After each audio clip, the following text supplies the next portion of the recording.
First ever factory outlet, Chandanagar, Mukunda Jewelers. Opening soon. No making charges.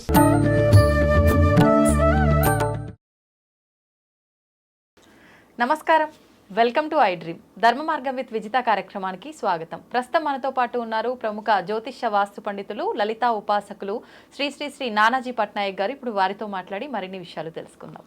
నమస్తే అండి. శ్రీమాత్రే నమః. చాలామంది భగవంతుడి విషయానికి వచ్చేసరికి ఏకాగ్రతగా చాలా భక్తితో పూజలు చేస్తూ ఉంటారు. నామస్మరణ చేసినా ఏం చేసినా కూడా ఇన్వాల్వ్ అయిపోతుంటారు దాంట్లో. కానీ కొంతమందికి ఆ ఏకాగ్రత అనేది అస్సలు కుదరదు, కాన్సన్ట్రేట్ చేయలేకపోతుంటారు. ఆ చేసే నామజపమైనా పూజ అయినా ఏదైనా సరే. కొందరు చెప్తూ ఉంటారు, అంటే ఇక్కడ భగవంతుడు ఉన్నాడు, నేను చేసే పూజకి ఇక్కడ వచ్చేసాడు, కూర్చున్నాడు అని చెప్పి ఒక రకంగా చెప్తుంటారు. అవి విన్నప్పుడు ఏంటి అలా ఎలా వస్తాడు, నిజంగా వస్తాడా, ఇలా ఆలోచిస్తూ ఉంటాం. నిజంగా అంటే ఉండే సరౌండింగ్స్లో పాజిటివ్ వైబ్స్ని బట్టి అలా చెప్తారా? ప్రతి ఒక్కరికి అక్కడ భగవంతుడు వచ్చాడు అనడానికి తెలిసే అవకాశం ఏదైనా అంటే ఉంటుందా? దాని గురించి తప్పకుండా ఉంటుందమ్మా. చాలా మార్గాలు ఉన్నాయి, అందులో నేను మీకు ఒకటి చెప్తాను. ఫస్ట్ ఆఫ్ ఆల్ ఏంటంటే మనం తెలుసుకోవాల్సింది, మీరు పూజ కనుక భక్తి శ్రద్ధలతో మొదలు పెట్టగానే మీరు ఏ దేవతనైతే ఆరాధిస్తున్నాడో ఆ దేవతా రూపం అక్కడికి వస్తుంది. ఆ రూపంలో అక్కడికి రావడం జరుగుతుంది. గణపత, నారాయణుడ, విష్ణువ, అదే నారాయణ విష్ణు అన్న ఒకటే, శివుడా, అమ్మవారా, ఎవరిని మీరు పూజిస్తున్నారు? భక్తి శ్రద్ధలతో ఫలాపేక్ష రహితంగా మీరు కనుక పూజ ప్రారంభించినట్లయితే మీ పూజని అందుకోవడం కోసం ఆ రూపం, ఆ భగవంతుడు అక్కడికి వస్తాడు. గుర్తుపెట్టుకోండి, దేవత అక్కడికి వస్తుంది, ఖచ్చితంగా దేవత వస్తుంది అక్కడికి. మీరు భక్తి ప్రధానం, మంత్రాలు ఇవన్నీ కాదా? అవి కూడా ఉంటాయి, ఉండాలి. బట్ భక్తి ప్రధానం. మీరు భక్తి లేకుండా మంత్రం చేస్తే అక్కడ రాదు. మీరు భక్తితో చేసేటప్పుడు మంత్రం చదవకపోయినా జస్ట్ ఒక మాట అన్నా సరే వస్తుంది అక్కడ. అయితే ఇక్కడ మీకు అది వచ్చింది, కొంతమందికి కాన్సన్ట్రేషన్ కుదరదు. అలాంటప్పుడు ఒక టెక్నిక్ కనుక పాటించగలిగితే ఖచ్చితంగా కాన్సన్ట్రేషన్ కుదురుతుంది. రెండవది ఏంటంటే మీకు అక్కడ భగవత్ శక్తి వచ్చిందనే ఫీల్ మీకు కలుగుతుంది ఖచ్చితంగా. ఓకే, ఏంటంటే టెక్నిక్ ఏంటో చేయాలి అంటే, మీకు మంత్రం ఏమీ లేదు, ఎవరి దగ్గర గురువుల దగ్గర ఏమీ తీసుకోలేదు, ఏ బీజాక్షరాలు లేవనుకోండి, కనీసం నామస్మరణ, శ్రీమాత్రే నమః, లేదా ఓం నమో నారాయణాయ, నమః శివాయ, ఇందులో లేదా గణపతిని తలుచుకుంటే ఓం మహాగణాధిపతయే నమః, లేదా ఓం గం గణాధిపతయే నమః. మీరు ఏ దేవతను ఆరాధిస్తే ఆ దేవతకి నమః జోడించుకొని మీరు చేయొచ్చు. చేస్తూ ఒక పటం ఉంటుంది కదమ్మా మీ ఇంట్లో. ఇప్పుడు అమ్మవారిదైతే అమ్మవారి పటము, ఎవరిదైతే వాళ్ళది ఒక పటము, లేదా విగ్రహాలు ఉంటాయి కొంతమంది ఇళ్ళల్లో, ఇంత విగ్రహాలు కూడా వాళ్ళు పాపం చేసుకుంటూ ఉంటారు. చక్కగా ఆ విగ్రహం కళ్ళలోనే మీరు చూస్తూ కూర్చొని, ఎదురుగా కూర్చొని చక్కగా భక్తి శ్రద్ధలతో కూర్చొని కళ్ళ వైపే అలా చూస్తూ ఒక చేతిలో జపమాల పట్టుకోండి. ఆ జపమాల కూడా ఏదైనా అడ్డం ఉండాలి. బయటికి ఇలా చాలామంది తెలియక కనబడుతున్నట్టు ఇట్లా చేస్తూ ఉంటారు. కనబడుతూ చేయకూడదు. కనబడుతూ చేస్తే మనం పూజ గది దగ్గర కూర్చున్నప్పుడు, ఏదైతే పూజ గదిలో కానీ ఎక్కడైతే కూర్చుంటామో మన చుట్టూ కొన్ని గణములు ఉంటాయి. అందుకే జపం చేసే వాళ్ళు ఏం చేస్తారంటే ఇట్లాగా అక్షింతలకు గణపతికి గురువుదేవుడికి వేసి ఒక బంధనంలా చేసుకుంటారు గురుమంత్రం చదువుతూ.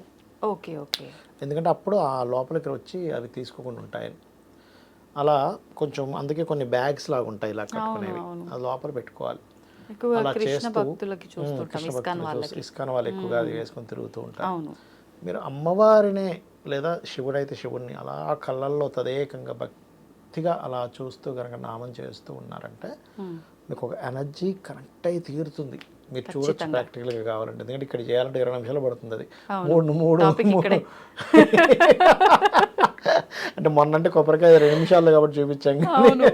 ఎందుకంటే నేను చూపించిన అవతల వాళ్ళకి కనబడదు. ఎవరికి వాళ్ళు ఎక్స్పీరియన్స్ చేయాల్సింది.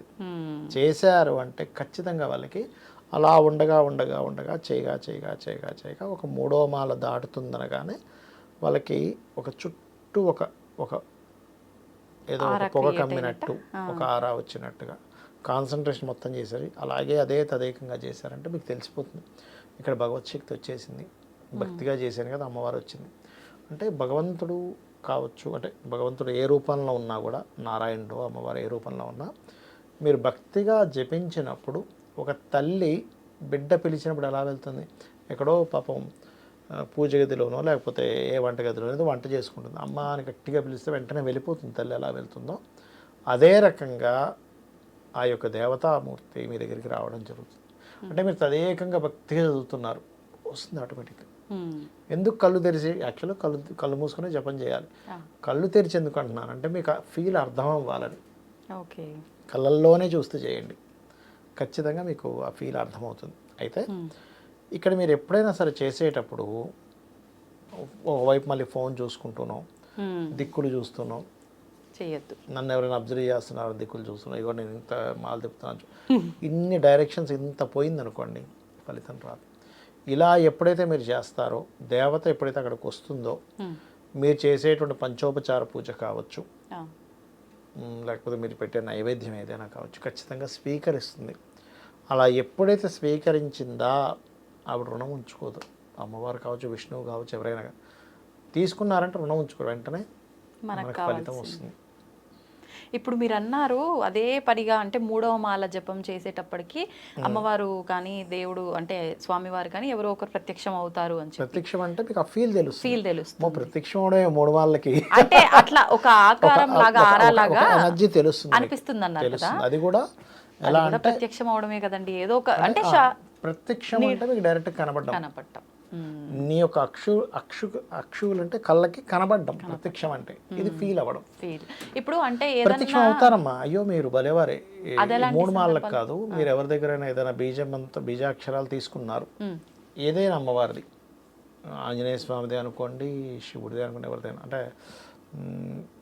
కంటిన్యూస్గా కానీ మీరు భక్తి శ్రద్ధలతో అదే ధ్యాసలో ఉండి అదే జపం చేసుకుని ఉంటే దర్శనాలు జరుగుతాయి. స్వప్న రూప దర్శనం జరుగుతుంది కొంతమందికి. అంటే ఆ కల్లో శివుడు వచ్చినట్టు, ఆంజనేయ స్వామి వచ్చినట్టు, వాళ్ళు ఏ దేవతనైతే చేస్తారు, అమ్మవారి చేస్తున్నాం అనుకోండి, ఏ భువనేశ్వరితో చేస్తాం, అమ్మవారు వస్తుంది అక్కడికి, వచ్చి మీకు కనబడి వెళ్తుంది. లేకపోతే తీసుకెళ్ళి పదా అని చెప్పి తనతో పాటు తీసుకెళ్ళినట్టుగా తీసుకెళ్ళి అక్కడ ఏదైనా తినిపించడం కూడా జరుగుతుంది కొన్నిసార్లు. వస్తుంది, ఖచ్చితంగా వస్తుంది. కొంతమందికి స్వప్నంలో వస్తే, కొంతమందికి అదే తదేకంగా ఈ నాలికను పైకి పెట్టుకొని ఈ భాగంలో ధ్యాస పెట్టి చేసే జపం ఒకటి ఉంటుంది. లేదా శబ్దాన్నే వింటూ ఉండాలి. మనం ఒక నామం తీసుకున్నాం, ఉదాహరణకు నమశివాయ అనుకుందాం. ఆ శబ్దం ఎక్కడి నుంచి వస్తుందనే దాని మీద కాన్సన్ట్రేషన్ చేయాలి. నమశివాయ నమశివాయ అంటున్నాం, లోపల నుంచి అనుకుంటున్నాం, బయటకు కాకుండా అనుకుంటున్నప్పుడు ఆ శబ్దం ఎక్కడి నుంచి వస్తుంది, ఆ శబ్దం ఎక్కడి నుంచి వస్తుంది అనే తదేక దృష్టితో కనుక మీరు వెళ్ళినట్లయితే కొంచెం సేపటికి ఏమవుద్దంటే చిన్నగా ఒక తెల్ల కాంతిపుంజంలా ప్రారంభమై ఆ కాంతిపుంజం ఇలా పెద్దగా దర్శనం జరుగుతుంది. మీకు ఎప్పుడైనా అనుభవంలోకి వచ్చిందా ఇలా? చాలాసార్లు. అది నాకు పెద్ద గొప్ప ఏం కాదు, అది మంచి గురువు దగ్గర మంత్రం పొందితే ఖచ్చితంగా అందరికీ వస్తుంది. నేనేం గొప్పవాడిని ఏం కాదు, ఎవరికైనా కలుగుతుందమ్మా. భక్తి శ్రద్ధలతో కుల మత భేదాలు లేదు. బ్రాహ్మణుడికే జరుగుతుంది, క్షత్రియుడికి జరగదు, లేకపోతే శూద్రుడికి జరగదు, ఏమి లేదు. భగవంతుని దృష్టిలో అందరూ సమానమే. మీ భక్తి కావాలి ఆయనకి. మనకి వెంకటేశ్వర స్వామి వృత్తాంతం ఒకటి ఉంటుంది, మీరు వినే ఉంటారు. తన పేరు ఏదో ఉంది, గుర్తు రావట్లేదు నాకు. ఆయన తిరుపతి వెంకటేశ్వర స్వామికి రోజు బంగారు పుష్పాలతో పూజ చేసేవాడు. ఆయన చేస్తూ ఉంటే ఆయనకు ఒక దృష్టి కూడా వచ్చింది. ఎలాంటి దృష్టి అంటే, మహర్షులు, సిద్ధులు, దేవతలు అందరూ వచ్చి ఆయన్ని పూజ చేసుకుని వెంకటేశ్వర స్వామికి పూజ చేసుకుని వెళ్దాం కనబడి అనుకునేవాడట. నేను అసలు చేస్తుంటే వీళ్ళందరూ కూడా వచ్చి వెళ్తున్నారు, నా అంత భక్తులు ఇంకెవరు ఉండరు అనుకున్నట్టు ఆయన అనుకున్నాడు. వెంకటేశ్వర స్వామి విన్నాడు, ఆహా ఇలా ఉందా, సరే ఇతనికి చెప్పాలి, ఈయనకు ఒక పాటను నేర్పించాలి అనుకున్నాడు. ఆయన రోజు పొద్దున్న రాత్రి పూజ చేసుకునేవాడు, పొద్దున్న వచ్చి మళ్ళీ ఆ పుష్పాలు తీసేవాడు, మళ్ళీ పూజ ప్రారంభించేవాడు. తర్వాత రోజు, ముందు రోజు పూజ చేసుకున్న తర్వాత రోజు వచ్చి ఆ పుష్పాలు తీద్దాం వచ్చేసరికి అక్కడ మట్టి పుష్పాలు ఉన్నాయి. అక్కడ బంగారు పుష్పాల ప్లేస్లో మట్టి, ఆయన బంగారు పుష్పాలున్నాయి, మట్టి పుష్పాలు కూడా దానిపైన ఉన్నాయి.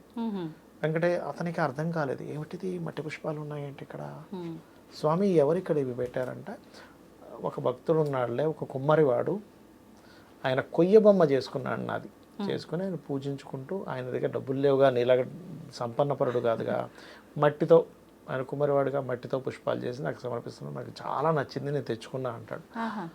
ఏమిటి, నేను బంగారు పుష్పాలతో చేస్తుంటే ఆ మట్టి పుష్పాలు తెచ్చుకున్నావా?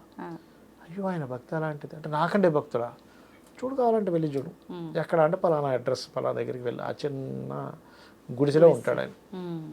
నేను వెళ్ళిపోయాడు అసలు, ఈ బాబాయ్ నాకంటే భక్తుడు, ఆయన పోయి తెచ్చుకున్నాడంటే ఏంటిది బాబాయ్ అనుకుని వెళ్ళిపోయాడు.